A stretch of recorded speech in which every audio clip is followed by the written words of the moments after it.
안녕하세요. 네, 반갑습니다. 먼저 우리 옆에 있는 형제 자매님들 함께 인사하시는데요. 이렇게 인사하시면 좋겠습니다. 당신은 소중한 사람입니다. 이렇게 인사하시죠.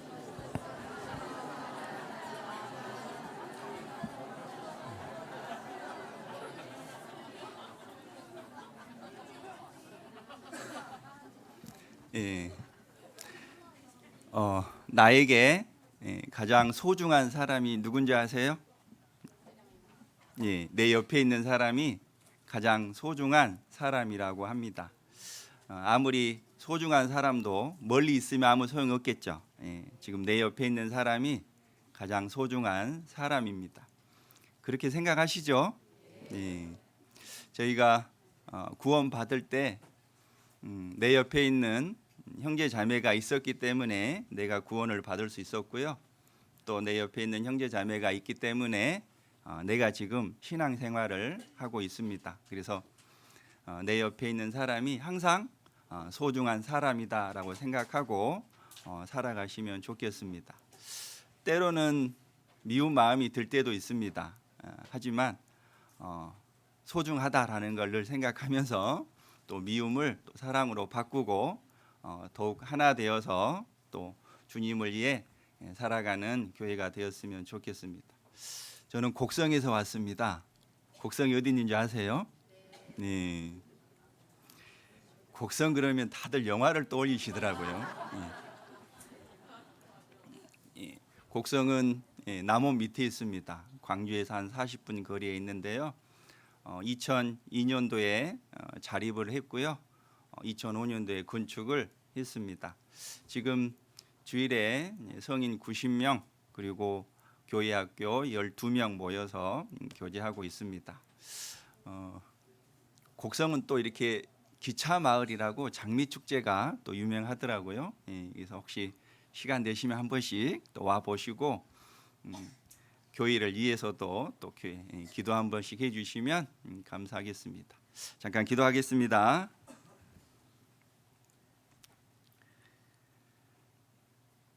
사랑이시고 은혜로우신 아버지 하나님, 그 크신 사랑과 은혜 감사드립니다.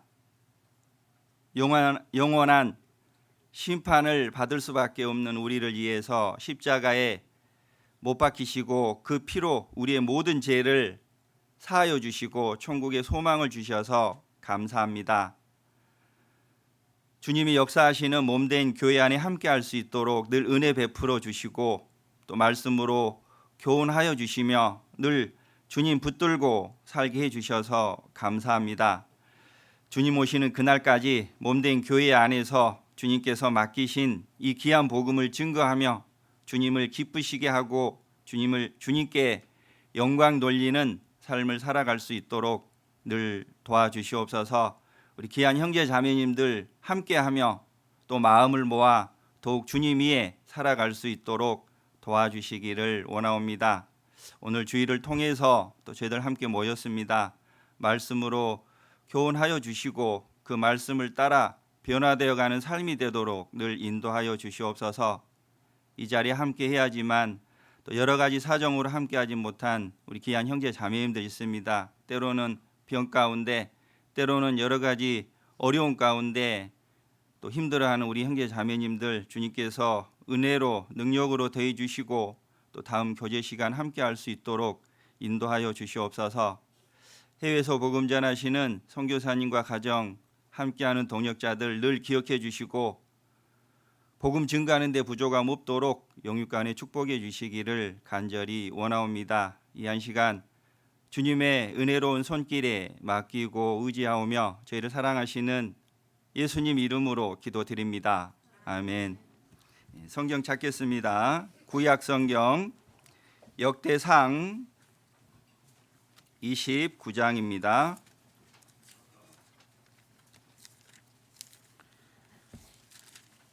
구약 성경 653쪽 역대상 29장 1절부터 5절까지입니다. 역대상 29장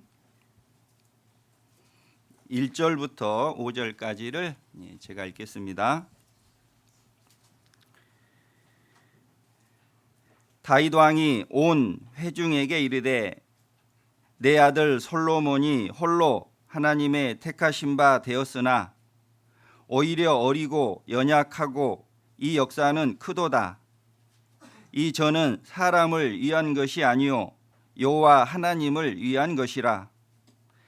내가 이미 내 하나님의 전을 위하여 힘을 다하여 예비하였나니 곧 기구를 만들 금과 은과 녹과 철과 나무며 또 만호와 박을 보석과 꾸밀 보석과 채석과 다른 보석들과 화반석이 매우 많으며 성전을 위하여 예비한 이 모든 것 외에도 내 마음에 내 하나님의 전을 사모함으로 나의 사유의 금 은으로 내 하나님의 전을 위하여 드렸노니 곧 오빌의 금 3,000 달란트와 천은 7,000 달란트라. 모든 전 벽에 입히며 금, 은 그릇을 만들며 공장에 손으로 하는 모든 일에 쓰게 하였노니 오늘날 누가 즐거이 손에 채워 여호와께 드리겠느냐. 세상 사람들은 무언가를 사랑해서 모임을 만듭니다. 노사모, 박사모 이런 걸 만들죠. 강사모, 강아지를 사모하는 모임 이런 것도 있더라고요. 고사모는 뭘까요? 고봉수를 사랑하는 건 아니겠죠. 고양이를 사랑하는 모임 이렇게 모임을 만듭니다. 속사모도 있더라고요. 속 터지는 사람들의 모임. 요즘 속 터지는 일들이 많은가 봅니다. 나름대로 세상 사람들은 세상을 사랑하며 살아가는데 전도서 3장 11절에 하나님은 우리에게 영원을 사모하는 마음을 주셨습니다. 하나님이 우리에게 주신 영원을 사모하는 마음, 세상 사람들은 이걸 알지 못하죠. 그래서 하나님이 주시는 것으로 채우는 게 아니라 세상 것으로 마음을 채우려고 합니다. 세상 헛된 것으로 또 언젠가는 없어질 것을 사모하고 사랑하고 또 붙들고 살아가려고 합니다. 이유는 하나님께서 말씀하신 진리의 말씀을 알지 못해서 세상 헛된 것에 마음 빼앗겨서 살아갑니다. 하나님 우리에게 경고하시죠. 세상 사람들은 돈을 사랑하는데 디모데전서 6장에 보면 돈을 사랑하지 말라 그랬습니다. 돈을 사랑하면 일만하게 뿌리가 되나니 믿음에서 떠난다라고 말씀하시죠. 또 요즘 사람들은 외모에 신경을 많이 쓰시잖아요. 그래서 어떤 분이 그러시더라고. 우리나라 여인들은 얼굴이 다 똑같대요. 왜냐? 한 사람 손에서 다 만들어졌기 때문에 다 똑같은 성형을 하다 보니까 얼굴이 다 똑같대요. 천국에 가면요, 혹시 하나님이 얼굴이 바뀌어서 몰라볼 수도 있습니다. 그러니까 그냥 태어난 대로 살아가시면 되겠습니다. 자, 하나님은 외모에 대한 부분을 말씀하지 않으시죠. 잠언 31장에 보면 고운 것도 헛되고 아름다운 것도 거짓되다라고 말씀하십니다. 오직 여호와를 경외하는 여자, 그 여자가 바로 주님 앞에 칭찬을 받습니다. 세상 사람들은 세상 것을 사모하지만 우리가 사모할 것은 따로 있습니다. 3절 보시면 성전을 위하여 예비한 이 모든 것 외에도 내 마음에 내 하나님의 전을 사모함으로. 이 다윗 왕은 하나님의 전을 사모했다라고 합니다. 간절히 원하는 마음이 있었습니다. 다윗은 하나님이 거하시는 성전을 건축하고 싶었습니다. 그 전을 사모했기 때문에 나타나는 행동들이 있습니다. 그래서 오늘 이 내용을 이제 교훈 받고자 제목을 사모하는 삶 이렇게 정해봤습니다. 자, 다윗이 사모한 것은 하나님의 전이었습니다. 자, 하나님의 전을 사모했던 이제 이유가 사무엘 상에 있는데요. 자, 여기를 줄로 잡으시고요. 사무엘하를 잠깐 보겠습니다. 사무엘하 7장을 보겠습니다.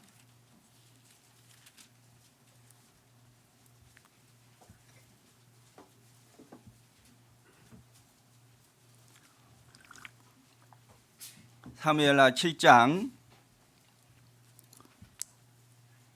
1절 2절입니다. 사무엘하 7장 1절 2절. 여호와께서 사방의 모든 대적을 파하사 왕으로 궁에 평안히 거하게 하실 때에 왕이 선지자 나단에게 이르되 볼지어다 나는 백향목 궁에 거하거늘 하나님의 궤는 휘장 가운데 있도다. 자, 다윗이 하나님께서 모든 대적을 파하게 하셨습니다. 가는 곳마다 승리하게 하셨습니다. 그 하나님의 은혜를 또 하나님의 능력을 알았던 이 다윗은 이제 나라를 평안하게 하고 그리고 자신을 위해서 이제 궁전을 지었습니다. 그리고 보니까 자기는 궁궐에 거하는데 하나님의 궤는 장막에 있다라고 합니다. 그래서 이 하나님이 거하실 이 전을 만들고자 했습니다. 요거는 이제 잠깐 이제 눈에 보이는 이제 이유고요.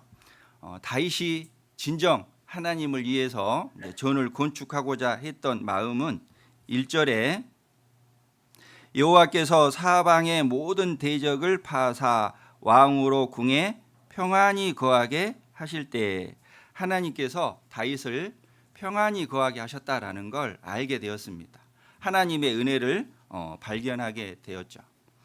다윗은 목동 시절에 양을 칠 때 곰이나 사자가 와서 양을 잡아가잖아요. 그러면 따라가서 그 양의 그 곰의 사자 입에서 양을 건져냈습니다.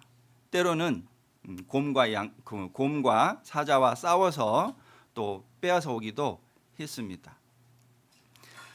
다윗의 그런 이제 강함 또는 이제 그런 능력을 우리가 생각해 볼 수 있지만 다윗은 고백하기를 하나님이 그렇게 하셨다라고 말씀하십니다.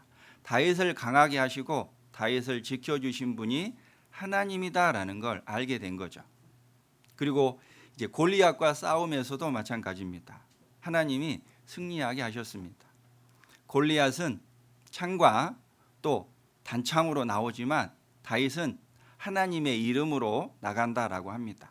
하나님께서 승리하게 하셨죠. 그래서 하나님이 모든 대적을 파하시고 평안히 거하게 하실 때 그때 하나님의 은혜를 깨달았습니다. 하나님의 은혜에 보답하고자 하는 마음이 있었고 또 자신은 백향목 궁에 거하지만 하나님의 궤는 장막에 있다라고 합니다. 그래서 이제 나단 선지자를 부릅니다. 3절에 나단이 왕께 고하되 여호와께서 왕과 함께 계시니 무릇 마음에 있는 바를 행하소서. 나단에게 이 말을 했더니 왕이시여 하나님을 위해서 전을 건축하십시오. 하나님의 뜻일 겁니다 라고 얘기를 합니다. 그런데 이 하나님은 다윗이 건축하는 것을 원하지 않으셨죠. 4절 그 밤에 여호와의 말씀이 나단에게 임하여 가라사대 가서 내 종 다윗에게 말하기를 여호와의 말씀이 내가 나를 위하여 나의 거할 집을 건축하겠느냐. 다윗에게 내가 거할 집을 건축하지 마라라고 얘기를 합니다. 이유는 두 가지가 있는데요. 6절 내가 이스라엘 자손을 애굽에서 인도하여 내던 날부터 오늘날까지 집에 거하지 아니하고 장막과 회막에 거하며 행하였나니 무릇 이스라엘 자손으로 더불어 행하는 곳에서 내가 내 백성 이스라엘을 먹이라고 명한 이스라엘 어느 지파에게 내가 말하기를 너희가 어찌하여 나를 위하여 백향목 집을 건축하지 아니하였느냐고 말하였느냐. 하나님은 장막에 거하셨다라는 거예요. 그리고 이스라엘 어느 지파에게 왜 너희들 내가 거할 집을 짓지 않았느냐라고 말씀한 적이 없다라는 거죠. 하나님은 회막에 거하기를 원하셨습니다. 그리고 또 다윗에게 허락하지 않는 이유는 역대상 28장에 보면 다윗이 군인이었습니다. 그래서 너는 군인이었고 너는 피를 많이 흘렸기 때문에 너는 전을 건축하지 못하리라라고 말씀하십니다. 다윗은 서운했겠죠. 하나님을 위해서 전을 건축하고 싶었는데 하나님이 허락지 않으셨습니다. 하지만 다윗에게 하나님은 축복을 약속하십니다. 9절 내가 어디를 가든지 내가 너와 함께 있어 내 모든 대적을 내 앞에서 멸하였은즉 세상에서 존귀한 자의 이름같이 내 이름을 존귀케 만들어 주리라. 자, 다윗의 이름을 존귀케 만들어 준다라고 약속하십니다. 12절입니다. 12절 내 수완이 차서 내 조상들과 함께 잘 때에 내가 내 몸에서 날 자식을 내 뒤에 세워 그 나라를 경고케 하리라. 저는 내 이름을 위하여 집을 건축할 것이요 나는 그 나라 위를 영원히 경고케 하리라. 자, 다윗이 건축하지는 못했지만 그 아들이 건축하게 한다라는 거죠. 그리고 그 다윗의 가정을 견고히 세워주신다라고 말씀하십니다. 다윗은 하나님 앞에 간절한 마음이 있었지만 하나님은 허락지 않으셨습니다. 하지만 분명히 더 큰 은혜를 베풀어 주셨습니다. 우리도 하나님 앞에 간절히 기도합니다. 내 가족이 구원받기를, 또 주님 보시기에 합당한 그 무언가를 간절히 기도하는데 하나님이 때로는 들어주지 않는 것처럼 보여지기도 합니다. 하지만 하나님은 그 후에 더 큰 영광을 주십니다. 한 지역교회에서 신앙생활 할 때요, 이 자매님이 구원받고 얼마 안 됐는데 출산할 때가 되었습니다. 출산을 하는데 자매님은 자연분만을 하고 싶었대요. 왜냐하면 이제 애 낳는 고통이 크잖아요. 그때 예수님의 십자가의 고통이 어느 정도나 될까 조금이나마 경험하면서 그 하나님의 은혜를 더욱 느끼고 싶었답니다. 그래서 이제 자연분만을 요구를 했고, 이제 병원에서도 이제 환자가 원하니까 이제 자연분만을 하는데 5시간이 지나도 애가 나오지 않습니다. 그래서 의사가 안 됐지만 제왕절개를 해야 되겠습니다 해서 이 자매님이 아쉽지만 어때요? 예, 하자는 대로 해야죠. 그래서 제왕절개를 했는데 하고 보니까 하나님의 은혜를 더 크게 느꼈다고 합니다. 제왕절개를 하고 보니까 큰 물혹이 2개가 있어가지고 만약에 그 상태에서 자연분만을 하게 됐다면 애와 또 산모에게 더 큰 위험이 있을 수 있었다라고 합니다. 자연분만을 통해서 하나님의 은혜를 경험하고 싶었지만 하나님은 그게 아니죠. 하나님의 방법대로 더 큰 은혜를 깨닫게 하십니다.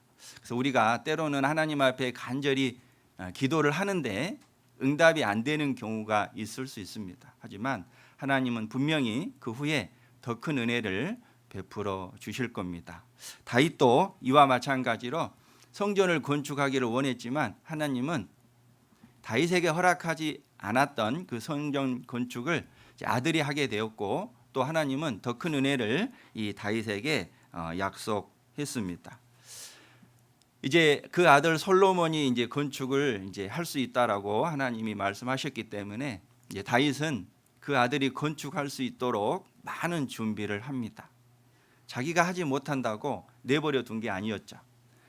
자기 아들 솔로몬은 너무 연약하고 또 하나님의 전을 건축하는 것은 큰 역사였기 때문에 다윗이 앞서 준비를 합니다. 그래서 성전을 건축할 수 있는 많은 재물들을 준비해 놓고, 또 이 성전이 지어졌을 때 봉사할 수 있는 그런 기구들도 다 만듭니다. 때로는 찬양하는 사람, 때로는 제사 지내는 사람들, 레인들을 쭉 세워서 모든 준비를 하게 됩니다. 그런데 다윗은 이 전을 건축한 것이 자신을 위한 것이 아니라 하나님을 위한 것이다라고 분명히 얘기를 합니다. 자, 본문 다시 보겠습니다. 역대상 29장 1절입니다. 1절 중간 부분 보시면 오히려 어리고 연약하고 이 역사는 크도다. 이 전은 사람을 위한 것이 아니요 여호와 하나님을 위한 것이라. 이 전을 건축하는 건 사람을 위한 것이 아니라 하나님을 위한 것이다 말씀하시죠. 자기의 영광을, 자기의 능력을, 자기의 힘을 나타내고자 성전을 건축한 게 아니라 오직 하나님을 위한 것이다라고 다윗은 얘기합니다. 그리고 3절에 내가 하나님의 전을 사모한다라고 하죠. 자, 우리가 살아가면서 정말 원하고 사모하는 것이 하나님을 위한 것인가 아니면 나를 위한 것인가 생각을 해봐야 되겠죠. 다윗은 사람들을 위한 것도 아니었고 자신을 위한 것도 아니었습니다. 오직 하나님을 위해서 그 전을 건축하고자 했던 겁니다. 내가 살아가는 목적이 무엇일까요? 구원받은 이후에 내가 살아가면서 내가 간절히 원하는 것, 내가 사모하는 것, 내가 사랑하는 것, 내가 붙들고자 하는 것이 하나님을 위한 것인 것인가 아니면 나를 위한 것인가 또는 사람을 위한 것인가 생각해 볼 필요가 있습니다. 우리가 살아가는 목적이 있잖아요. 우리는 주님을 기쁘시게 하기 위해서 주님께서 맡기신 복음을 위해서 우리가 살아갑니다. 예수님은 나를 사랑했기 때문에 정말 내가 구원받기를 원하셨기 때문에 십자가를 지셨습니다. 그 고통을 다 당하셨습니다. 우리는 그 주님의 사랑 때문에 구원을 받았죠. 하나님의 크신 은혜를 알게 되었습니다. 자, 그 은혜를 아는 사람의 마음에는 뭐가 있을까요? 주께서 내게 주신 모든 은혜를 무엇으로 보답할꼬? 시편 116편에 있습니다. 하나님이 내게 베풀어 주신 은혜를 무엇으로 보답할꼬? 그 마음이 우리 안에 있습니다. 내가 죽지 않고 살아서 여호와의 행사를 선포하리로다. 살아가는 목적은 하나님의 복음을 증거하는 것이죠. 하나님을 기쁘시게 하는 삶을 살기 위한 것입니다. 지금 나의 심장이 열심히 뛰고 있습니다. 우리 형제 자매님들 심장을 우리 형제 자매님들이 뛰게 하시나요? 아니죠. 하나님이 뛰게 하십니다. 오늘 아침에 눈을 떠서 이 자리에 왔습니다. 자기 힘으로 눈을 뜬 사람 있을까요? 하나님이 눈을 뜨게 하셨습니다. 내 심장을 뛰게 하십니다. 오늘 하루를 허락하셨습니다. 이유가 뭘까요? 나를 위한 삶을 살도록 하루를 허락하신 게 아니라 주님을 위한 삶을 살도록 하루를 허락하셨던 겁니다. 다윗이 사모한 것은 바로 하나님을 위한 그 전을 사모했던 겁니다. 그래서 이제 다윗이 준비를 하는데 2절입니다. 2절 내가 이미 내 하나님의 전을 위하여 힘을 다하여 예비하였나니 어떻게 예비했다고요? 힘을 다해서 자기의 힘을 다해서 성전 건축할 준비를 했습니다. 3절 성전을 위하여 예비한 이 모든 것 외에도 내 마음에 내 하나님의 전을 사모함으로 나의 사위의 금, 사위의 금이라는 것은 개인으로 가지고 있는 금을 얘기하죠. 이것을 하나님을 위해서 드렸습니다. 4절 곧 오빌의 금 3천 달란트와 오빌의 금이라는 건 이제 오빌이란 지역에서 나온 금인데 그때 그 지역에서 나온 금이 가장 좋은 금이었다라고 합니다. 그 금을 3천 달란트 준비했습니다. 자, 1달란트가 34kg입니다. 3천 달란트면 얼마나 될까요? 100톤입니다. 100톤. 요즘 금값이 1g에 10만 원입니다. 계산해 보니까요. 100조가 되는 거예요. 자, 이 돈을 10조. 이 돈을 하나님을 위해서 드렸던 겁니다. 자, 드릴 수 있었던 이유가 뭐냐면 사모하는 마음 때문에 하나님을 위한 간절한 마음 때문에 자기의 삶을 하나님 앞에 드릴 수 있었습니다. 자, 다윗은 성전 건축하는 걸 추상적으로 생각한 게 아니죠. 그 일을 위해서 세밀히 준비를 했습니다. 준비만 한 게 아니죠. 자기가 가지고 있는 모든 것을 하나님 앞에 드렸습니다. 재물뿐만 아니라 건축할 기술자이며 또 그 안에서 제사 지낼 레위인들도 다 준비를 했습니다. 다윗은 오래 전부터 이것을 계획하고 준비하고 그리고 실천했다라는 거예요. 그렇게 할 수 있었던 이유가 하나님의 전을 사모하는 마음으로 인해서 건축할 수가 있었던 거죠. 제가 광주에서 신앙생활 할 때요, 소태동에서 있었습니다. 그때 이제 93년부터 이제 97년까지 소태동에 있었는데요. 그때 이제 교회당이 좌석이 한 1,000명 정도 앉을 수 있어요. 그런데 이제 계속 전도가 돼가지고 이제 1,200명이 모입니다. 좌석은 1,000명인데 그래서 어떻게 앉았냐면 통로에 플라스틱 의자를 놓고 앉았고 또 제일 뒤에도 플라스틱 사각형 의자 있죠. 그걸 놓고 앉았습니다. 그래서 늦게 오면 자리가 없으니까 플라스틱 의자에 앉을 수밖에 없어요. 그래서 대부분 빨리 오십니다. 이제 더 이상 이제 형제 자매들이 장소가 좁기 때문에 말씀 듣는 장소라든가 교제할 장소가 정말 이제 없었어요. 그래서 이제 그 뒤에 땅에다가 교육관을 짓자 이렇게 얘기가 됐는데 하나님은 그 뜻이 아니었죠. 그래서 우리의 마음을 움직여서 지금의 이제 매국동에 교회당을 짓게 했는데 그때 당시 대부분 형제 자매인들 삶이 그렇게 좋은 편은 아니었습니다. 그래서 성전 건축하기 위해서 어머니에서는 양파 뽑으러 가고 또 청년에서는 박스 주우러 다녔습니다. 그때 당시는 박스 주는 사람들이 없었어요. 그래서 청년회에서 1톤 트럭 가지고 시내 한 바퀴 돌면 한 시간 좀 넘으면 가득 찼습니다. 그래서 자기가 가지고 있는 것도 드리고 또 그와 같은 일들을 하면서 또 건축원금을 했습니다. 아이들은 이제 저금통, 뭐 50원짜리, 10원짜리 그런 늘은 저금통을 또 가지고 왔고요. 뭐 신문도 모으고 빈병도 모아서 아무튼 건축을 하게 됐습니다. 뭔가 많이 드리는 그런 어떤 이제 물질이 있었다면 좋았겠지만 그게 되지 않기 때문에 그때 당시 할 수 있는 모든 일들을 했던 것 같아요. 이유가 어디 있었을까요?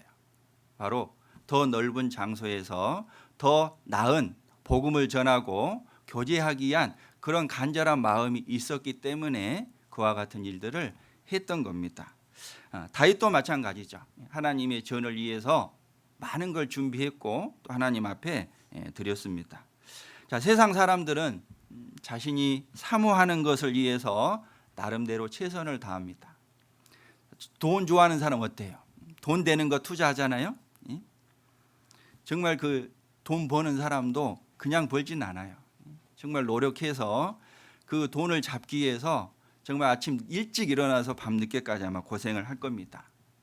또 짠돌이란 소리도 듣죠. 함부로 돈을 쓰지 않기 때문에 그 사람들은 돈을 모읍니다. 자, 운동선수들 메달 따기 위해서 얼마나 노력합니까? 피땀을 흘린다 그러죠. 또 먹고 싶은 것도 절제하고 하고 싶은 것도 참습니다. 많은 시간 훈련 가운데 그나마 좋은 성적을 거두는 사람은 금메달을 따는 사람은 한 사람뿐이죠. 이 글을 못 배운 할머니가 있었습니다. 제가 지역교회에서 이제 생활할 때요. 이 할머니가 글을 못 배운 게 너무나 한이 됐어요. 그래서 글 배우려고 시골이다 보니까 밤에는 또 차가 빨리 끊어지거든요. 그러면 2km 이상을 걸어옵니다. 그래서 글을 배우고 또 2km 이상을 걸어서 집으로 돌아가는데 이제 많은 어르신들이 이게 이제 힘들다 보니까 도중에 포기를 하시는데요. 이 할머니는 정말 글을 배우고 싶어서 1년 이상의 시간을 매일같이 그렇게 했다고 합니다. 이 할머니 마음에는 글 못 배운 게 한인 거죠. 그래서 그 사모하는 마음이 있으면 분명히 행동으로 나타나게 됩니다. 이 철학자 소크라테스가요, 이 소크라테스를 정말 이렇게 따르는 어떤 이제 제자가 있었답니다. 그래서 제자가 이 스승에게 물어봅니다.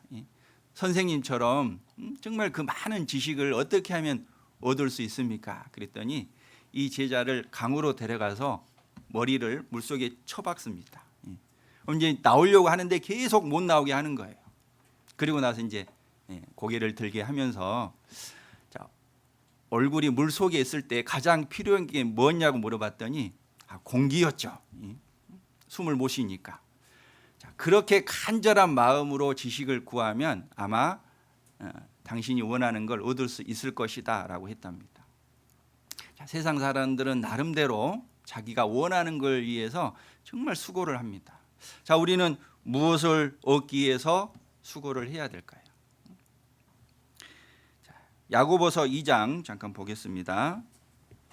야고보서 2장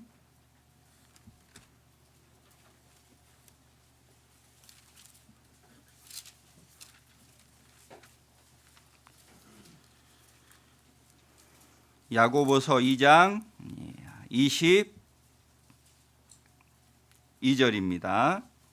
신약성경 372쪽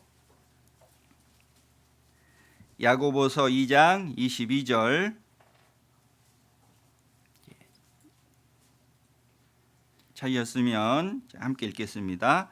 내가 보거니와 믿음이 그의 행함과 함께 일하고 행함으로 믿음이 온전케 되었느니라. 믿음이 행함과 함께 일한다라고 합니다. 자, 우리는 정말 원하는 마음이 있는데 마음만 가지고는 안 되죠. 우리가 믿음이 있다라고 하면서 행하지 않으면 그 믿음은 헛것입니다. 우리가 간절히 원하는 마음만 있으면 아무런 소용이 없어요. 행동으로 나타나야 한다라는 거죠. 한 남성이 한 여성을 정말 사랑한다라고 합니다. 그런데 이 여성이 원하는 거 하나도 해주지 않아요. 커피도 한 잔 안 사줍니다. 진짜 사랑하는 걸까요? 사랑을 하게 되면 자기의 모든 걸 희생하려고 한다라는 거예요. 마음이 없다라는 거죠. 또 마음이 있어도 행함으로 나타나지 않으면 아무런 소용이 없습니다.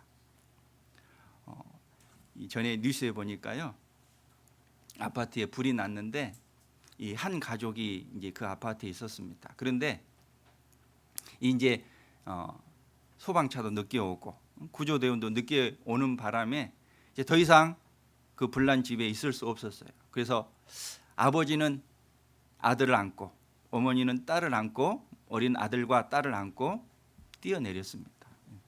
이제 부모는 둘 다 죽었지만 자녀들은 살아났습니다. 자, 부모가 왜 그렇게 했을까요?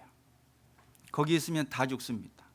아이를 살릴 수 있는 방법, 자신을 희생해야 살릴 수 있다라는 걸 알았기 때문에 뛰어내렸다라는 거예요. 마음이 있지만 행동으로 하지 않으면 소용이 없겠죠. 하지만 그 마음이 행동으로 나타났던 것입니다. 자, 다윗은 성전을 건축하고자 하는 간절한 마음으로 인해서 자기가 준비한 모든 것을 드릴 수 있었습니다. 그리고 그것으로 끝난 게 아니죠. 자, 본문 다시 보겠습니다.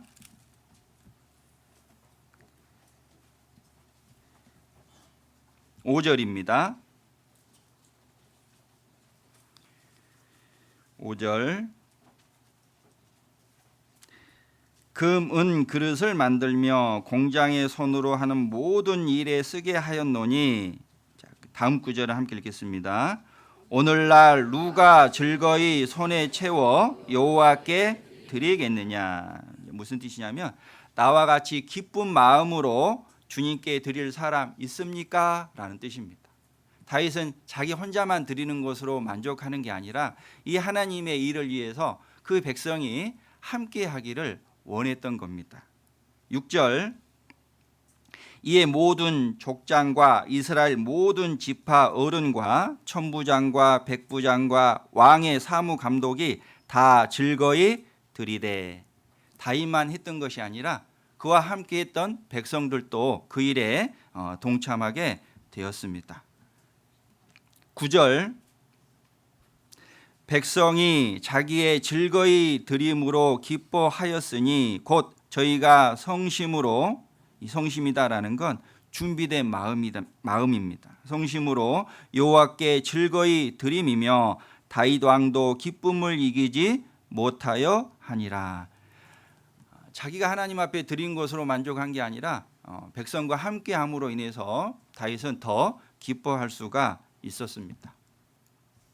자, 우리는 어때요? 내가 좋은 걸 가지고 있으면 나 혼자 갖기만을 원하지 않죠. 함께 나누고 싶어 합니다. 그래서 우리가 가지고 있는 이 복음을 이뤄져가는 그 영혼들에게 나눠주고 싶어서 계속 전도를 합니다. 좋은 것을 자기만 갖는 건 세상 사람들이지만 우리는 우리가 가지고 있는 걸 나눠주기를 또 함께 하기를 원합니다. 그래서 우리가 복음을 전하는 거죠. 다윗은 더 넓은 다윗은 이 하나님의 전을 위해서 자기뿐만 아니라 또 함께 하고자 하는 그 사람들 그들에게 얘기했고 또 그들도 함께 했습니다. 우리는 하나라 그러죠. 주님이 몸된 교회 안에 하나로 만들었습니다. 그렇기 때문에 우리가 하나 되어서 움직여야 합니다. 하나님께 받은 그 은혜가 크기 때문에 또 그 복음이 너무 크기 때문에 우리는 전하려고 합니다. 20일부터 청년 주간 전도 집회가 있죠. 청년 주간이니까 청년만 오면 되나요? 아니죠. 모두가 함께하는 것입니다. 함께하는 곳에 하나님의 은혜가 넘치고 또 함께함으로 인해서 하나님께 받는 그 은혜가 더욱 클 것입니다. 데살로니가 전서 2장을 보겠습니다.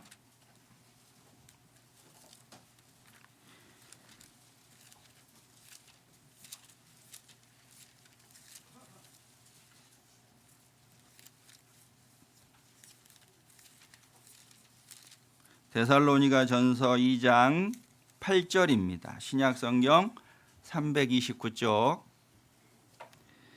데살로니가 전서 2장 8절입니다.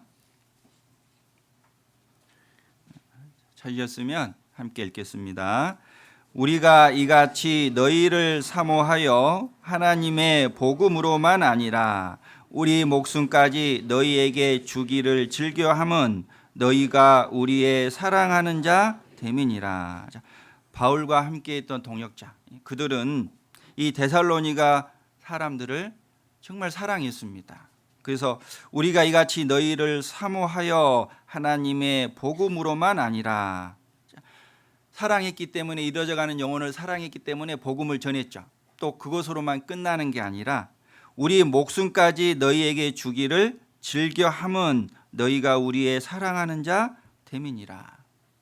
그 영혼을 사랑했기 때문에 복음을 전했고 또 그들이 구원을 받아서 몸된 교회 안에 있는 그 형제 자매들이 또 귀하고 사랑했기 때문에 자기 목숨까지 들여서 그들에게 하나님의 사랑을 전했던 것입니다. 우리는 이루어져가는 영혼들도 사랑해야 되지만 또 구원받은 우리 형제 자매들도 당연히 사랑해야 되겠죠. 근데 나는 너를 사랑한다 말로만 하면 안 되겠죠. 인형도 이렇게 누르면 I love you 합니다. 그렇죠? 그런데 그 인형이 사람에게 무언가를 할 수 있나요? 우리의 사랑이 그냥 말로 입으로만 끝난다면 인형과 똑같겠죠. 우리 형제 자매를 사랑하고 이루어져가는 영혼들을 사랑한다면 우리가 더 하나 되어서 무언가를 해야 한다라는 거죠. 그래서 이 사모하는 마음이 있다면 나타나는 행동은 희생하는 거예요. 예수님이 우리를 사랑하셨기 때문에 십자가에 죽으셨죠. 마음으로만 끝난 게 아닙니다. 그리고 또 사모하게 되면 어때요? 자주 보고 싶고 가까이 하고 싶죠. 우리 형제 자매들 정말 사랑하는 마음으로 한다면 늘 가까이 하고 싶을 겁니다. 그리고 사모하고 사랑한다면 때로는 인내하고 기다려주는 부분도 필요하다라는 거죠. 그래서 사모함으로 이와 같은 이제 행동들이 나타나는데, 자, 주님은 우리에게 사모해야 될 것을 몇 가지 말씀하십니다. 자, 우리는 무엇을 사모해야 할까요? 세상 사람들은 세상을 사랑하지만 우리가 사모해야 될 것은 따로 있습니다. 몇 가지 살펴볼 건데요. 첫 번째 시편 73편입니다.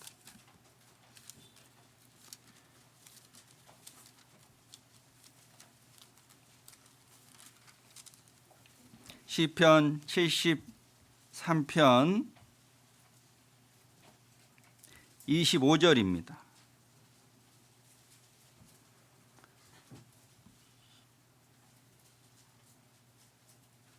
시편 73편 25절 함께 읽겠습니다. 하늘에서는 주 외에 누가 내게 있으리요 땅에서는 주 밖에 나의 사모할 자 없나이다. 자, 이 시편 73편은 아삽의 시다라고 하는데요. 이 내용은 어째 이런 일이 그게 내용입니다. 자, 이 아삽은 악인이 잘 되는 게 이해가 안 되는 거예요. 왜 하나님이 계시는데 악인이 잘 되고 또 악인이 수를 누리느냐라는 거죠. 그것만 이제 한다면 그래도 그나마 이해하겠는데 왜 반대로 의인은 고난을 받느냐라는 거예요. 그게 이 시편 기자는 이해가 되지 않았습니다. 분명히 하나님은 공의를 행하시는 분인데 왜 악인이 잘 되고 의인이 고난을 받을까? 결국은 하나님의 그 마음을, 하나님의 뜻을 알게 되었습니다. 그래서 그 하나님을 찬양하는 내용이 바로 시편 73편인데 하나님을 하늘에서 땅에서 사모한다라고 합니다. 그 누구를 사모하는 게 아니라 오직 하나님만 사모한다라고 하는 거죠. 자, 우리가 사모해야 될 대상은 첫 번째 주님입니다. 우리는 주님을 사모하는 마음이 되어야 할 겁니다. 자, 23절 내가 항상 주와 함께하니 주께서 내 오른손을 붙드셨나이다. 주의 교훈으로 나를 인도하시고 후에는 영광으로 나를 영접하시리니. 자, 주님이 항상 함께한다라는 걸 알았죠. 잠깐 의인이 고난 가운데 있는 것처럼 보이지만 그 가운데 하나님이 함께하시는 걸 알았습니다. 주께서 내 오른손을 붙드셨나이다. 주님이 나를 붙드신다라는 거예요. 자, 예수님은 예수의 이름의 뜻이 구원자다라는 거죠. 주님의 또 다른 이름은 뭘까요? 임마누엘입니다. 임마누엘. 나와 함께 하신다라는 거예요. 나와 함께 하시는 하나님. 우리는 그 하나님을 알고 또 믿고 의지하고 살아야 됩니다. 그 하나님은 나를 붙드시는 분입니다. 이사야 41장 10절에 보면 주님이 나를 붙드신다라고 하십니다. 두려워 말라 내가 너와 함께 함이니라. 놀라지 말라 나는 내 하나님이 됨이니라. 내가 너를 굳세게 하리라. 참으로 너를 도와주리라. 참으로 나의 의로운 오른손으로 너를 붙들리라. 주님이 나를 붙들어 주신다라는 거예요. 그러니까 이 시편 기자 아삽은요, 때로는 의인이 고난 가운데 있다고 해도 걱정하지 않은 거죠. 아, 하나님이 나와 함께 하시는구나. 그걸 알았습니다. 24절 주의 교훈으로 나를 인도하시고, 붙드신 것뿐만 아니라 인도하신다라는 거예요. 시편 23편에 보면 여호와는 나의 목자시니 그랬죠. 나를 의의 길로 인도하시는도다. 주님은 나를 인도하시는 분입니다. 그리고 24절 후에는 영광으로 나를 영접하시리니. 하나님이 내게 영광을 베풀어 주신다라는 거예요. 자, 하나님이 베풀어 주신 영광은 세상에서 받는 영광과 비교가 되지 않겠죠. 때로는 TV에 나 인터뷰를 합니다. 이 영광을 나와 함께 했던 사람들에게 돌립니다. 수상소감을 얘기하는데 그들이 받는 영광과 하나님이 주신 영광은 비교할 수가 없습니다. 그래서 이 시편 기자는 자기가 사모할 자는 오직 주님밖에 없다라고 말씀하십니다. 자, 하늘 아래서 이와 같은 은혜를 베풀어 줄 수 있는 분이 누굴까요? 우리 부모도 어떤 사람도 이와 같은 것을 줄 수가 없습니다. 오직 하나님만이 내게 이와 같은 것을 베풀어 주십니다. 그래서 우리는 주님을 사모해야 됩니다. 내 진정 사모하는 친구가 되시는, 정말 주님을 사모하면서 사랑해야 할 겁니다. 그리고 주님을 의지하면서 살아가는 삶을 살 때 우리는 주님께 영광을 또 돌릴 수 있습니다. 혹시 생명의 빛 다들 보시나요?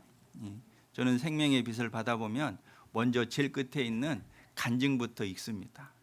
보면 그 간증들이 정말 하나님의 은혜를 더욱 알게 합니다. 때로는 정말 고난 가운데 있다가 하나님의 은혜를 발견하고 구원을 받는 그런 간증들을 들으면 정말 감사가 됩니다. 하나님이 그와 같은 역사 가운데 그 사람에게, 그 형제 자매에게 은혜를 베풀어 주십니다. 나도 그와 같은 은혜를 받았잖아요. 그래서 은혜가 되고 또 공감이 됩니다. 하나님은 늘 함께 하시고 은혜를 베풀어 주십니다. 그래서 우리는 그 주님을 사모해야 됩니다. 얼만큼 사모하시나요? 시편 143편입니다. 시편 143편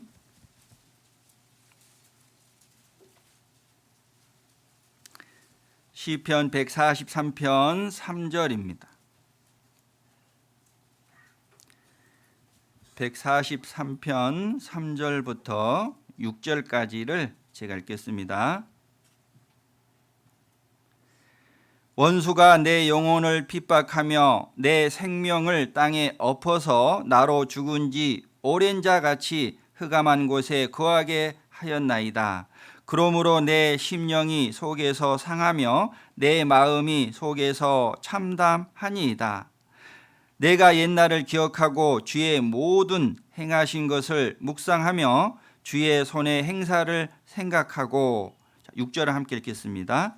주를 향하여 손을 펴고 내 영혼이 마른 땅같이 주를 사모하나이다. 고난 가운데 있었던 다윗은 그 하나님의 은혜를 알았습니다. 3절에 죽은 지 오랜 자 같다라고 하죠. 흑암 가운데 오래 있었습니다. 죽은 지 오래되었다라는 건 살 소망이 없었다라는 거예요. 많은 고난 가운데 있었지만 하나님을 의지했고 그 하나님이 행하신 것을 기억했습니다. 그래서 그 주님을 사모한다라고 고백하는데, 6절 주를 향하여 손을 펴고 내 영혼이 마른 땅같이 주를 사모하나이다. 자, 마른 땅, 갈라진 땅, 무엇을 원할까요? 비를 간절히 원하겠죠. 그와 같은 마음으로 다윗은 하나님을 간절히 원했습니다. 왜? 하나님께서 늘 은혜 베풀어 주시고 하나님이 붙들어 주시고 하나님이 위로해 주시기 때문에 다윗은 그 어떤 사람을 의지한 것이 아니라 하나님을 의지했고 하나님을 간절히 원했습니다. 우리의 마음도 그래야 되겠죠. 해바라기 아시죠? 해바라기. 왜 이름이 해바라기일까요? 해만 바라보니까. 그래서 이 향일화라고 합니다. 태양을 바라보는 꽃이다라고 하는데, 이 해바라기가 해를 따라 움직인다 그러죠. 공감을 못 하시네요. 저도 해를 따라 움직이는 해바라기를 한 번도 본 적이 없어요. 왜냐하면 대부분 이렇게 노랗게 피어 있는 해바라기만 봤기 때문에. 그런데 이 해바라기가 노랗게 익기 전에는요, 이게 해를 따라 움직입니다. 동쪽이 되면, 아침이 되면 이 파란 해바라기 꽃이 동쪽을 향합니다. 낮이 되면 남쪽을, 그리고 저녁이 되면 서쪽을 향해 있다가 다시 해가 동쪽으로 돌아갑니다. 그런데 이제 노랗게 다 익잖아요. 그러면 이제 남쪽을 향해서 서 있는다라고 하죠. 자, 해바라기는 늘 해를 따라 움직입니다. 왜 이렇게 해를 따라 움직이냐 봤더니 광합성 작용을 더 크게 하기 위해서 해를 따라 움직인다라고 해요. 하늘에 헬리콥터가 지나갑니다. 얘들 고개가 헬리콥터를 따라 움직입니다. 그렇죠? 근데 해바라기는 따라 움직일까요? 절대 움직이지 않습니다. 오직 해만 바라보고 따라갑니다. 자, 우리는 누굴 바라보고 따라가야 될까요? 세상 헛된 거 따라가면 안 되겠죠. 그래서 구원받은 그리스도인들을 주바라기라고 합니다. 주님만 바라본다라는 거예요. 오직 주님만 바라보고 주님을 따라 살아가는 삶이 돼야 되겠죠. 자, 에베소서 5장 10절에요. 주께 기쁘시게 할 것이 무엇인가 시험하여 보라라고 합니다. 자, 주님을 따라 살아가면 주님을 기쁘시게 하고자 한다라는 거예요. 그래서 우리는 늘 주님을 사모해야 됩니다. 마음만 가지고 있는 것이 아니라 행동으로 나타나야 되죠. 그래서 주님을 기쁘시게 할 것이 무엇인지 찾아보고 또 행동으로 옮기는 그런 삶이 돼야 되겠죠. 주님은 우리에게 먼저 주님을 사모하라라고 말씀하십니다. 자, 그리고 두 번째 또 사모해야 될 것이 있는데요. 베드로전서 2장입니다.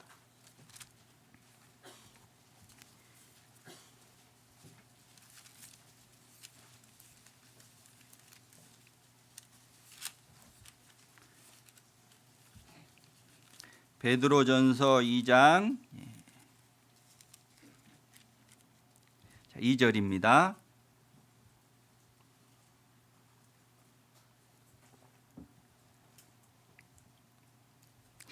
베드로전서 2장 2절 함께 읽겠습니다.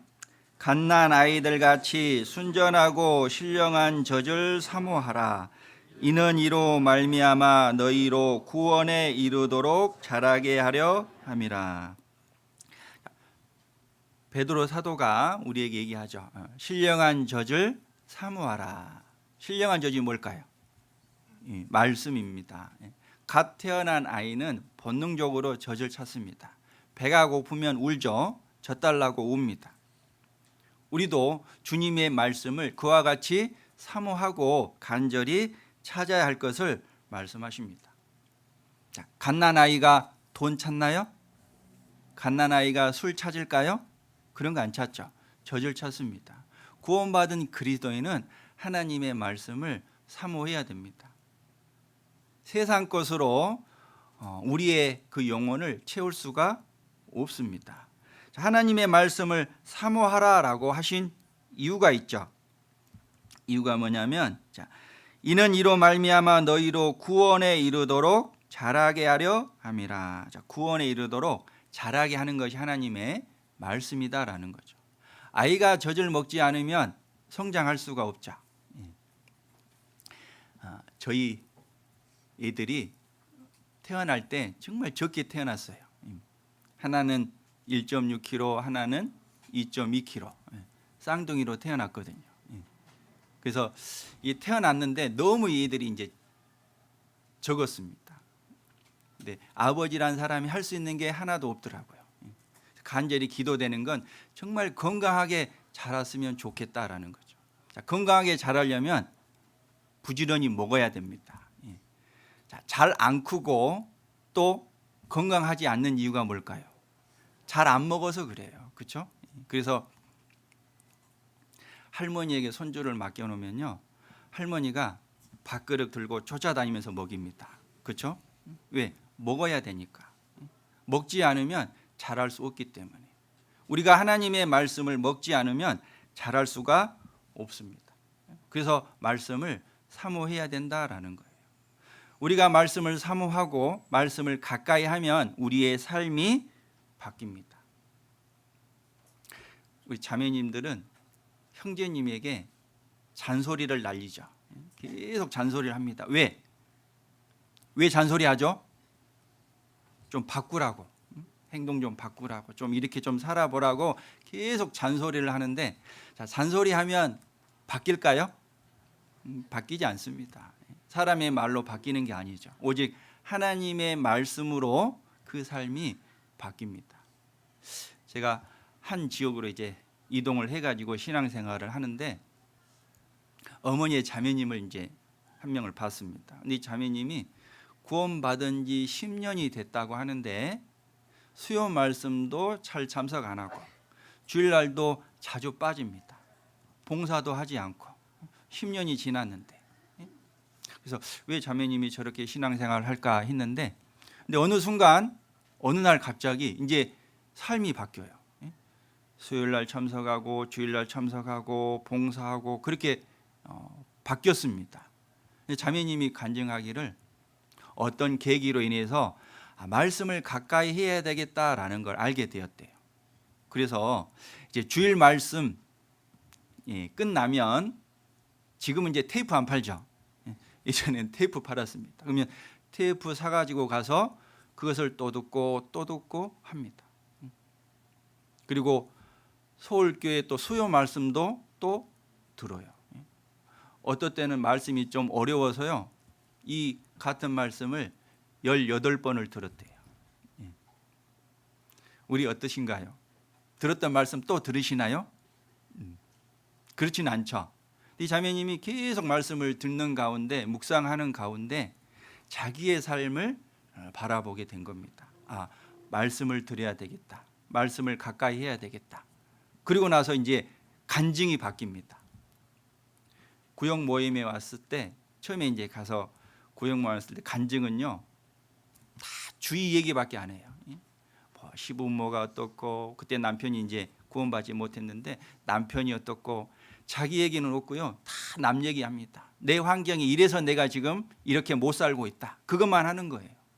그런데 말씀을 가까이 하고 생활하다가 이제 간증이 바뀝니다. 하나님과 나 사이에 있었던 것만 간증해요. 다른 사람 얘기하지 않아요. 자매님이 그런 간증을 하니까 또 주위에 있는 자매들도 다들 그렇게 간증이 바뀝니다. 예전에 조모임 가면 맨 남편이 어쩌고 시어머니가 어쩌고 맨 이제 주위에 있는 사람 얘기만 하더니 이제는 간증이 바뀌어요.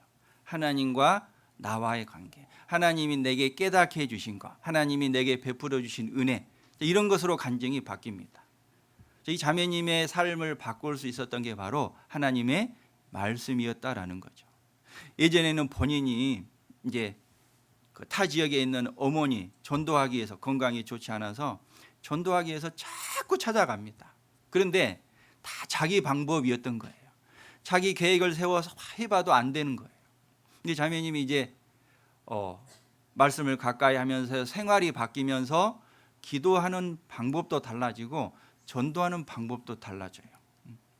그렇게 가서 어머니 전도해도 안 됐는데 이제 어느 순간 이제 어머니를 모시고 온 거예요. 자기 집에 모시고 와서 이제 교회도 데리고 오고, 그러다 보니까 교회에서 또 형제 자매들이 잘 해주잖아요. 처음 왔는데 정말 따뜻하게 맞아주고, 그게 또 마음이 열려서 또 말씀을 들었습니다. 전에는 그렇게 혼자 해보려고 했던 것이 안 됐거든요. 근데 구원받은 형제 자매와 함께 하니까 어때요? 하나님의 능력을 나타내 주십니다. 그 자매님을 바꿀 수 있었던 건 하나님의 말씀이다라는 거죠. 자, 말씀 많이 읽으시죠? 별로 안 읽으시네.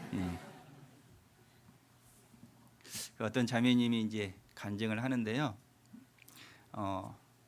서울에서 살다가 이제 시골로 이제 귀촌을 하게 됐습니다. 남편 따라서. 그래서 이제 시골에 올 때는 마음이 정말 시골에 가서 많은 사람들에게 전도해야 되겠다, 그런 마음으로 남편 따라왔는데 농사 짓다 보니까요, 거기에 모든 시간을 이제 다 빼앗깁니다. 그래서 전도할 시간도 별로 없고 성경 읽을 시간도 별로 없는 거예요. 그래서 성경 일독도 못했대요. 1년이 지났는데. 그래서 내가 왜 이런 삶을 살까? 근데 곰곰이 생각해 보니까 자기가 낭비하는 시간이 많았던 거예요. 그래서 그 다음에 성경을 삼독했답니다. 그러니까 이제 자매님들이 물어봤겠죠. 어떻게 삼독을 할 수 있었냐 물어봤더니 드라마를 안 보니까 삼독을 하게 되었다라고 했답니다. 자, 우리가 헛된 것에 마음을 빼앗기고 시간을 빼앗기는 경우가 많습니다. 근데 그런 부분들을 쭉 줄여나가고 말씀에 마음을 두었기 때문에 읽을 수 있었다라는 거예요. 말씀 읽고 말씀 듣고 말씀 배우는 그 시간들을 쭉 우리가 사모함으로 인해서 내 삶을 바꿀 수 있습니다. 또 주일날 와서 말씀 들으시기 전에 혹시 간절히 기도하시나요? 오늘 말씀 한 말씀이라도 깨닫게 해달라는 그런 기도하시나요? 그런 기도를 하신 분들은 분명히 하나라도 이게 담고 가실 거예요. 근데 오늘 주일이니까 가서 말씀 듣자라고 한다면 남는 게 별로 없을 거예요. 하나님의 말씀을 간절히 사모하는 마음으로 듣게 되면 하나라도 남게 되고 결국 그것이 내 삶을 바꾸게 됩니다. 그 안중근 의사가 그 유명한 말을 했는데 하루라도 책을 읽지 않으면 입안에 가시가 돋친다 그런 말을 했대요. 그만큼 책을 읽는 것이 중요하다라고 했던 말입니다. 자, 사람들이 쓴 책에도 우리에게 유익을 주는 게 있죠. 근데 사람들이 쓴 책의 그 지식이 촛불이라면 하나님의 말씀은 태양과 같을 거예요. 그래서 우리는 늘 말씀을 가까이 하고 읽어야 됩니다. 자, 안중근 의사가 왜 이 얘기를 했을까 한번 곰곰이 생각해 본 적이 있어요. 자, 하루라도 책을 읽지 않으면 입안에 뭐가 돋친다고요? 가시가. 자, 그러면 이 사람이 입을 열면 뭐가 나올까요? 가시 나오겠죠. 예? 가시가 있기 때문에 가시가 나와요. 아, 책을 읽지 않으면 마음이 변하지 않기 때문에 입에서 가시와 같은 말이 나오겠구나. 근데 어때요? 우리가 말씀을 가까이 하고 내 안에 말씀이 풍성하면 가시가 나올까요? 하나님의 은혜가 나올까요? 예, 그래서 우리는 늘 말씀을 가까이 해야 됩니다. 내 입에서 가시가 자꾸 나온다라는 건 내가 말씀을 멀리 하고 있다라는 증거다라는 거예요. 우리가 세상 헛된 것에 마음 빼앗겨서 우리가 마땅히 해야 할 일들을 하지 못한다면 내 신앙은 발전이 없습니다. 그리고 내 입에서는 늘 가시만 나올 거예요. 우리가 신앙생활을 하다 보면 형제 자매들의 행동으로 상처받는 것보단 말로 상처받는 경우가 많죠. 그래서 내 입에서 가시가 나오지 않으려면 늘 말씀을 가까이 해야 됩니다. 이 미국의 3대 대통령 토마스 제퍼슨이 이런 말을 했습니다. 내가 항상 말해왔고 또한 계속 말한 것은 성경이 꾸준히 읽으면 더 읽을수록 훌륭한 국민이 될 것이요, 훌륭한 아버지가 될 것이요, 훌륭한 남편이 될 것이다. 하나님의 말씀을 꾸준히 읽고 읽으면 훌륭한 국민과 훌륭한 아버지와 훌륭한 남편이 된다라는 거예요. 우리는 한 가지 더 플러스할 수 있겠죠. 훌륭한 그리스도인이 될 것입니다. 그래서 늘 말씀을 가까이 하고 말씀을 묵상해야 됩니다. 자, 땅은 정직하다 그러죠. 왜 땅이 정직할까요?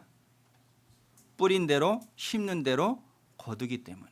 자, 땅은 누구에게나 다 공평하게 열매를 맺혀줍니다. 악한 사람이 농사 짓는다고 안 열릴까요? 그건 아니죠. 누구에게나 땅은 공평하게 모든 걸 다 내어줍니다. 그런데 어떤 사람은 얻고 어떤 사람은 얻지 못해요. 이유가 뭘까요? 심지 않기 때문에. 그렇죠? 또 가꾸지 않기 때문에 열매를 얻을 수 없습니다. 우리가 하나님의 말씀을 똑같이 듣는다고 해도 내가 그 말씀을 가꾸지 않으면 나를 통해서 나타나는 열매가 없다라는 거예요. 그래서 말씀을 가까이 하고 이걸 묵상하고 내 것으로 만드는 나의 삶이 필요하다라는 거죠. 그래서 우리가 말씀을 사모해야 합니다. 시편 119편 시편 119편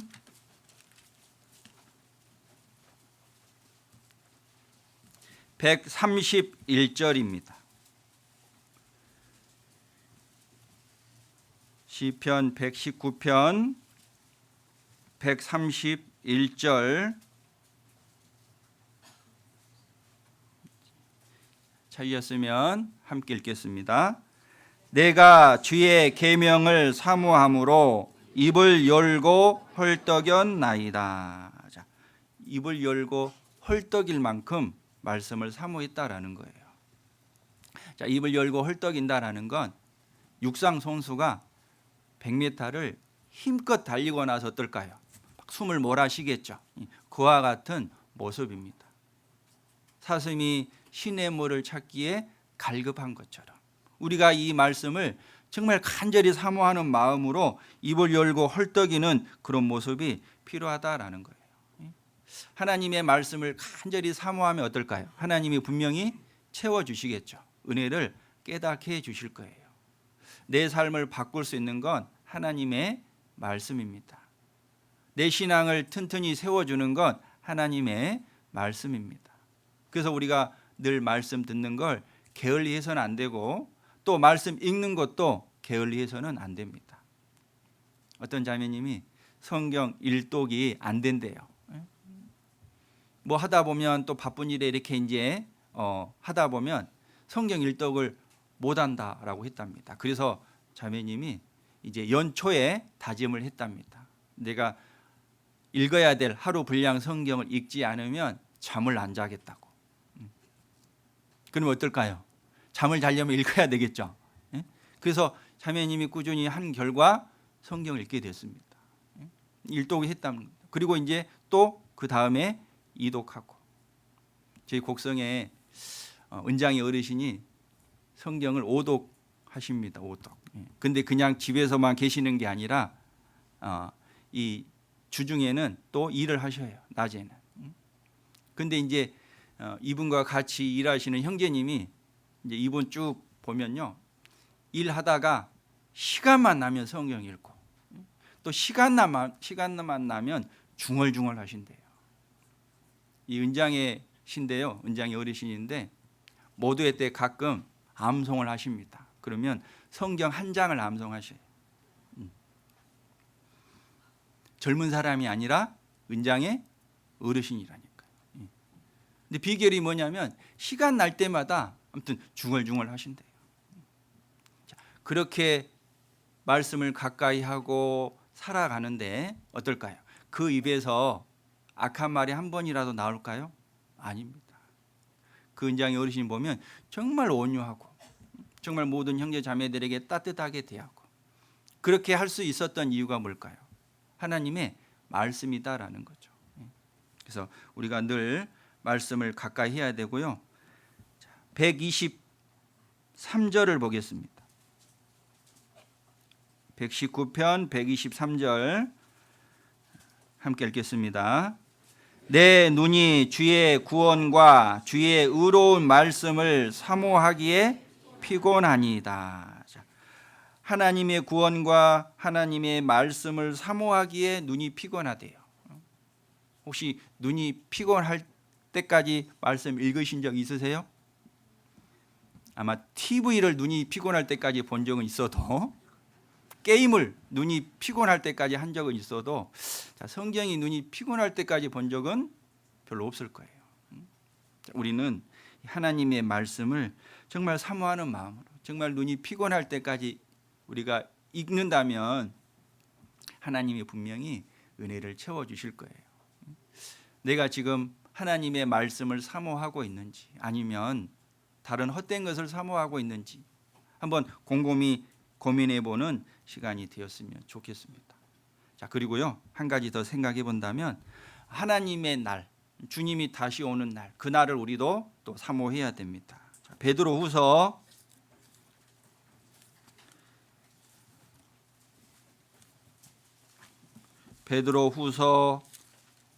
3장입니다.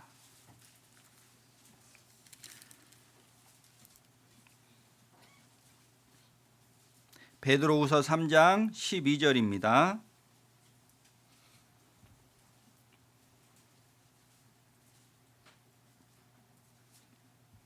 베드로후서 3장 12절 제가 읽겠습니다.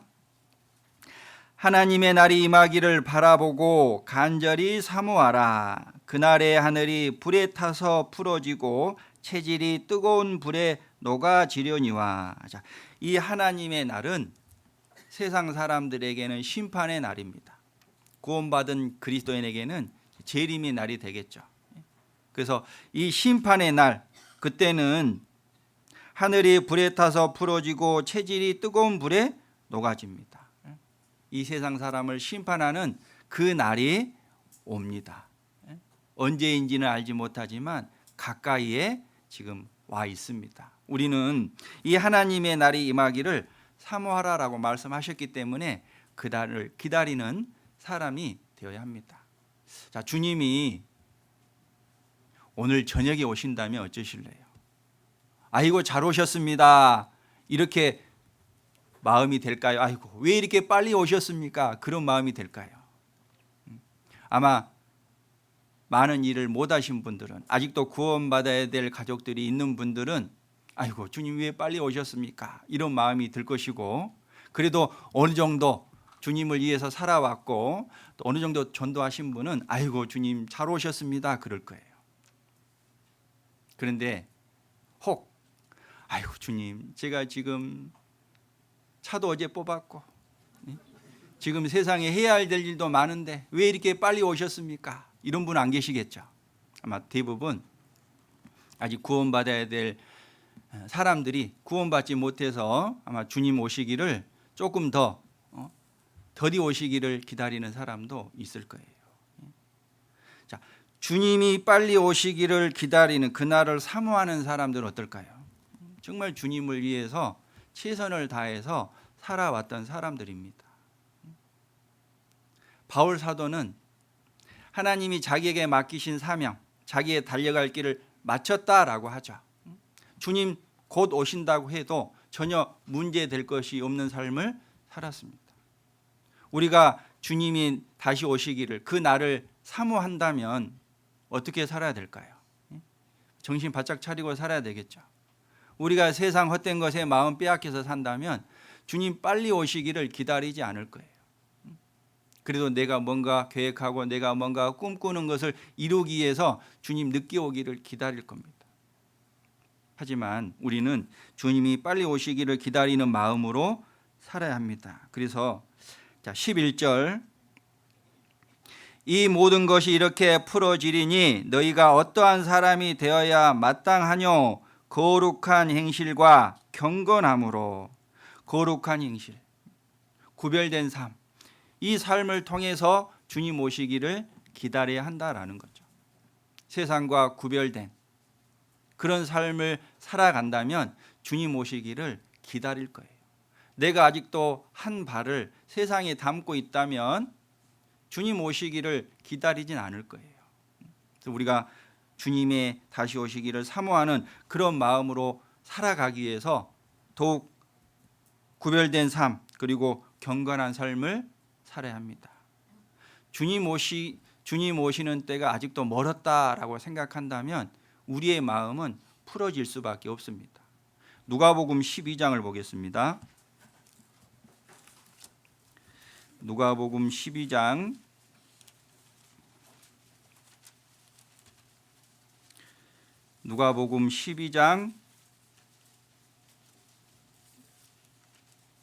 34절입니다.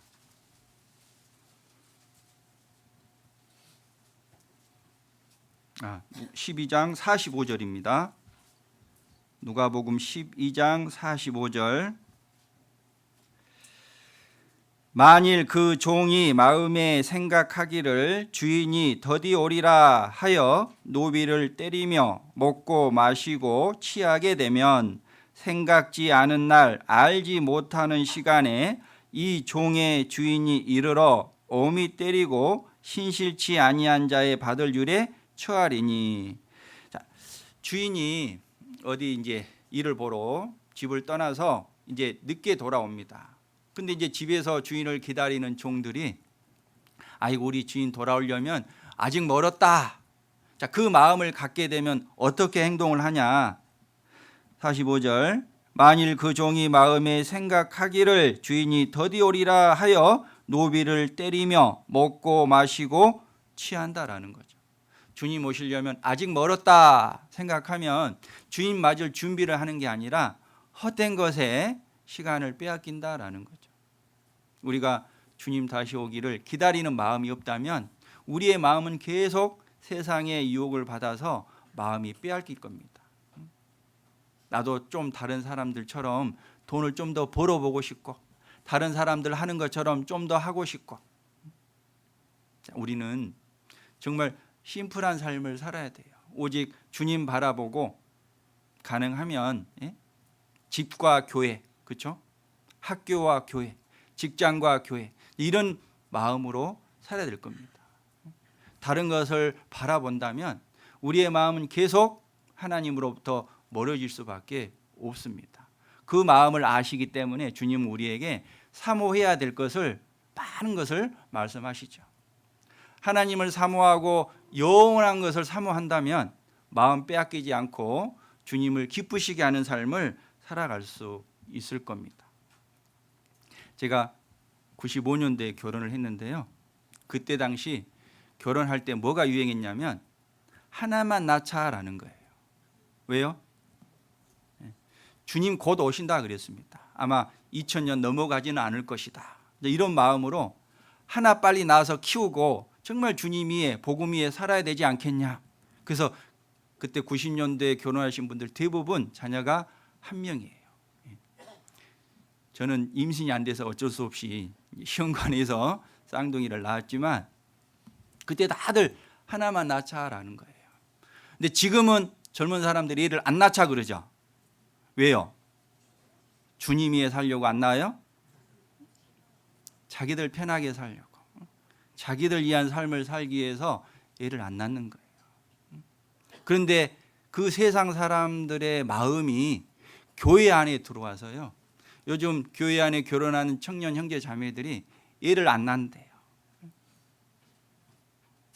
누구를 위해서 정말 사는 걸까 생각해 봐야 되겠죠. 우리는 마지막 때에 살아가고 있습니다. 정말 주님을 위한 삶을 살아야 할 시간이 그렇게 많진 않아요.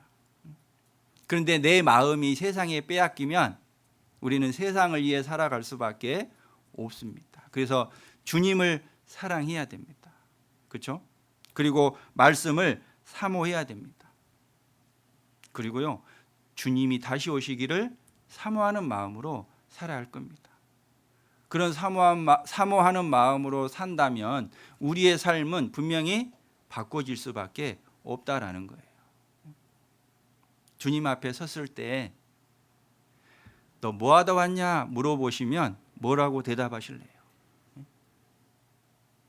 제가 이런 일 때문에 주님 일 못하고 왔습니다. 변명이 될까요? 지금 오늘 주님 앞에 쓴다면 뭐라고 대답할 게 있어야 되지 않겠어요? 저는 가끔 그런 생각 해봅니다. 갑자기 주님 앞에 휴거가 돼서 섰을 때 너 뭐 하다 왔냐 물어봤을 때 뭐라고 대답할까? 막 성경 열심히 읽고 있는데 휴거가 딱 됐어요. 너 뭐 하다 왔냐 그러면 할 말이 있겠죠. 성경 읽다 왔습니다. 전도 집회에 막 말씀 전하고 있는데 주님이 다시 오셨어요. 휴거가 됐습니다. 너 뭐 하다 왔냐? 예, 전도 집회 할 때 기도하고 봉사하고 있다가 왔습니다.